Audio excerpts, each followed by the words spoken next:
Oke, bismillahirrahmanirrahim. Assalamualaikum warahmatullahi wabarakatuh. Anak-anakku, jumpa lagi bersama saya Ibu Mahrani dalam materi tema 1, subtema 1, pembelajaran 2. Nah, sebentar kita akan belajar tentang gambar cerita dan organ gerak pada hewan. Nah, sekarang coba kalian mengamati dan pahami rangkaian gambar cerita berikut ini. Nah, Pak Rudi mengajak Edo ke kandang kelinci miliknya. Kandangnya sangat luas, kelincinya banyak sekali. Kemudian Pak Rudi dan Edo memberi makan kelinci. Mereka memberikan wortel. Kelinci sangat suka makan wortel. Semua kelinci berkumpul mendekat pada Edo.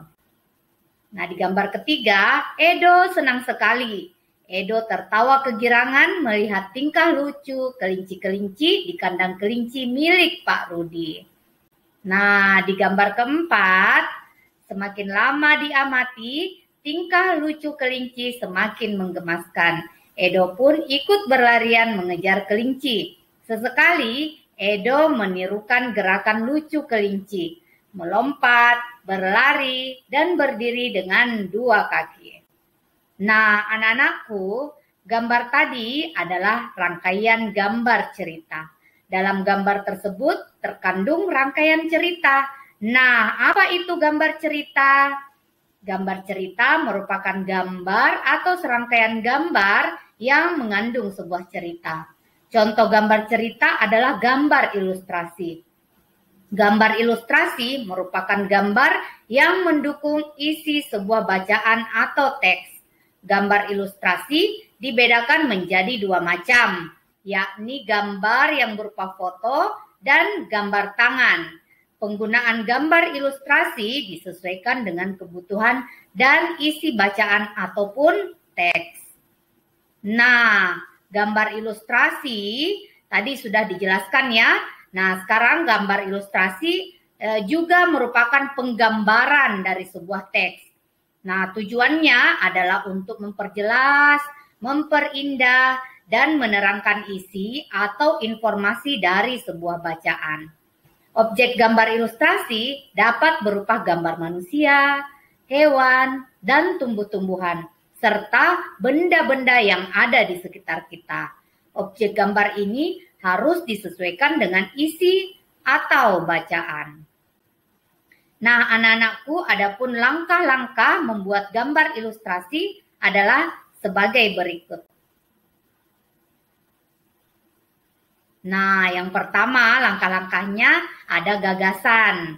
Jadi kita harus menyiapkan gagasan dulu. Nah, gagasan itu bersumber dari bacaan.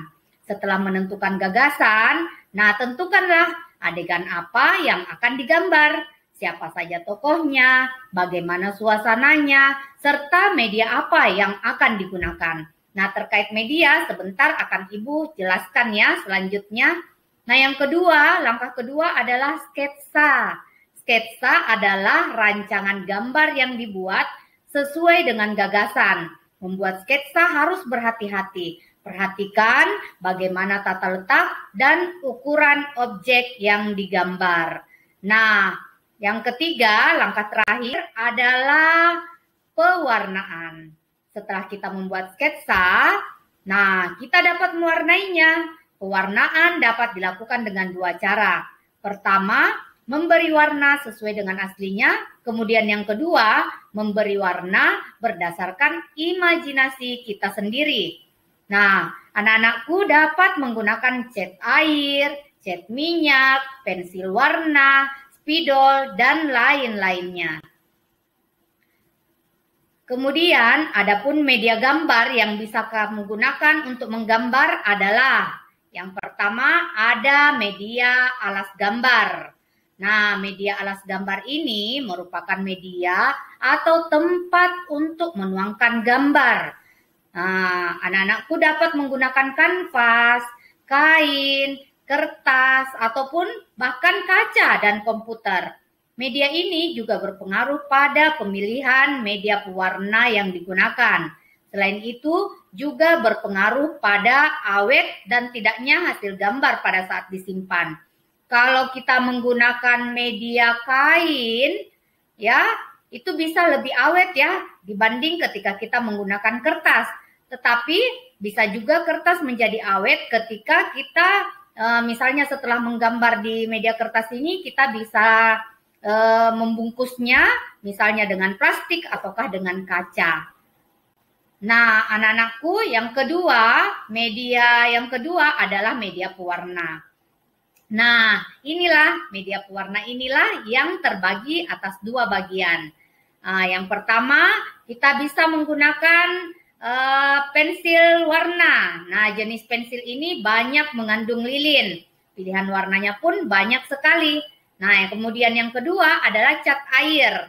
Nah, cat air ini adalah pewarna yang terlebih dahulu harus dicampurkan dengan air sebelum dipergunakan. Nah, ada dua macam cat air, yakni transparan dan tidak transparan. Nah, sekarang anak-anakku sekalian, semoga kalian tetap semangat ya belajarnya. Nah, coba anak-anakku perhatikan gambar organ gerak pada kelinci berikut ini. Nah, gambar kelinci ini ya mempunyai organ gerak yang namanya kaki. Nah, fungsi utama kaki pada kelinci adalah untuk bergerak. Kelinci bergerak dengan meloncat menggunakan kaki. Nah, ada hal yang perlu anak-anakku ketahui, bahwa kaki belakang kelinci lebih kuat dan panjang dibandingkan dengan kaki depannya. Nah, jadi kalau ada pertanyaan tentang organ gerak kelinci, maka jawabannya adalah kaki. Selanjutnya, anak-anakku, tahukah kalian bahwa sebenarnya kelinci itu termasuk binatang mamalia? Nah, binatang mamalia tergolong hewan vertebrata, yaitu hewan yang memiliki tulang belakang. Nah, sekarang di sekitar kalian pasti banyak sekali hewan vertebrata lain selain kelinci. Nah, anak-anakku, silakan coba amati dan identifikasi organ gerak hewan-hewan tersebut. Selanjutnya, tuliskan hasil pengamatan kalian sesuai petunjuk pada tugas di Google Classroom. Oke, anak-anakku, materi hari ini cukup sekian dari Ibu. Mudah-mudahan kalian tetap semangat, fokus, dan sebentar bisa menyelesaikan tugas sesuai arahan di Google Classroom. Ibu akhiri dengan ucapan wassalamualaikum warahmatullahi wabarakatuh.